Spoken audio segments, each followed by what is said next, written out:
आज मैं असल धन पढ़ाने जा रही हूँ। असल धन पाठ 2 अभ्यास सागर।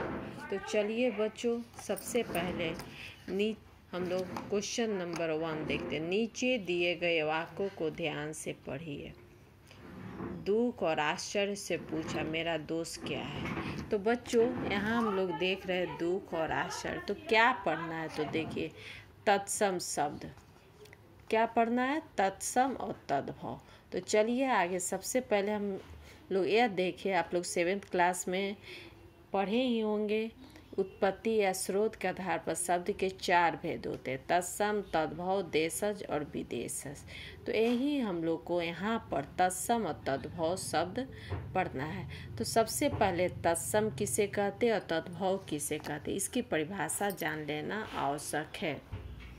तत्सम 2 शब्दों से मिलकर बना है, तत् और सम, जिसका अर्थ होता है ज्यों का त्यों।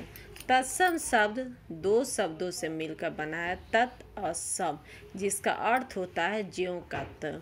परिभाषा: जिन शब्दों को संस्कृत में बिना परिवर्तन के हिंदी में प्रयोग होता है उसे तत्सम शब्द कहते हैं। उदाहरण देखिए, कर्म और चंद्र। जिन शब्दों को संस्कृत का शब्द हो और हिंदी में बिना किसी परिवर्तन को उसी रूप में प्रयोग करते हैं तो उसे हम जैसे हमें अपना कर्म करना चाहिए, तो कर्म शब्द क्या है? कर्म संस्कृत का शब्द है, तो ये तत्सम शब्द हुआ। तद्भव: तद्भव का शाब्दिक अर्थ है उससे बने, तद्भव अर्थात उससे उत्पन्न।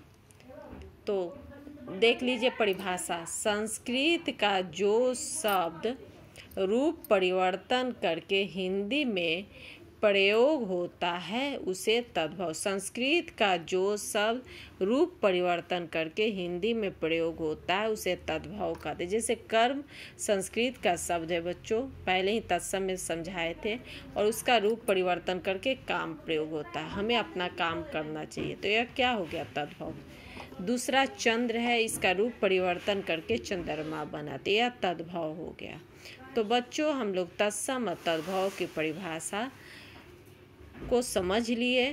तो चलिए आगे हम लोग अभ्यास में पाठ 2 का प्रश्न संख्या 1 पर आते हैं। तो बच्चों, हम लोग चलिए तत्सम देखते हैं क्या क्या है। आगे दुख, आश्चर्य और दोष, कर्म, आह, गांव का ने मोटे काले शब्दों की दी गई श्रेणियों को विभाजित करके लिखिए। तो तत्सम में दुख, आश्चर्य, कर्म, दोष।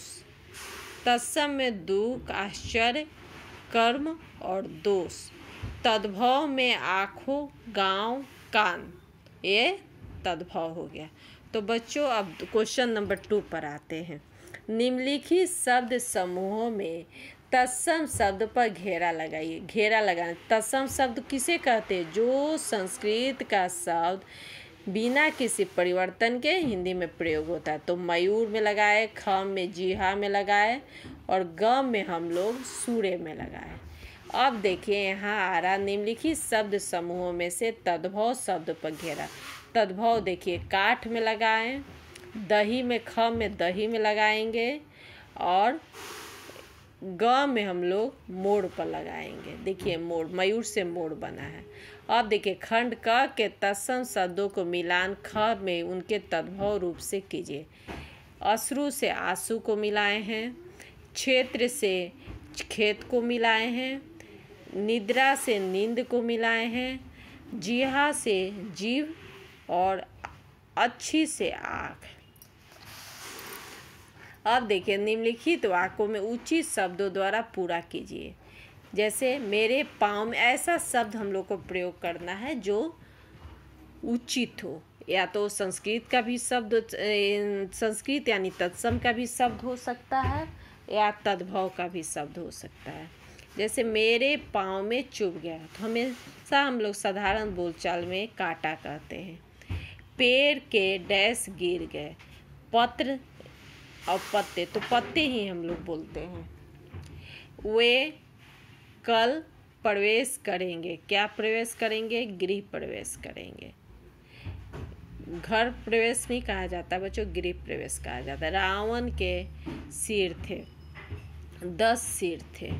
भगवान को स्नान करवाओ, दुग्ध स्नान करवाओ।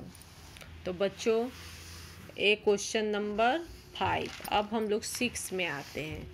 6 में देखिए, एक चित्र, नीचे दिए गए चित्रों के सामने उनके नाम में तत्सम और तद्भव रूप लिखिए। तो देखिए, नासिका,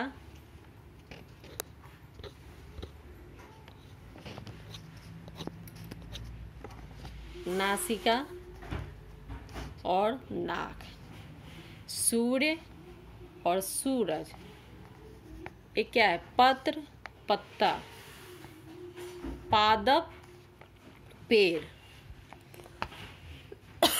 मोर, मयूर, तत्सम में मयूर और मोर। तो बच्चों आज हम लोग तत्सम और तद्भव शब्दों से परिचित हुए। अगले दिन हम लोग विराम चिन्ह पढ़ेंगे। तब तक मैं अपनी वाणी को विराम देती हूँ। धन्यवाद।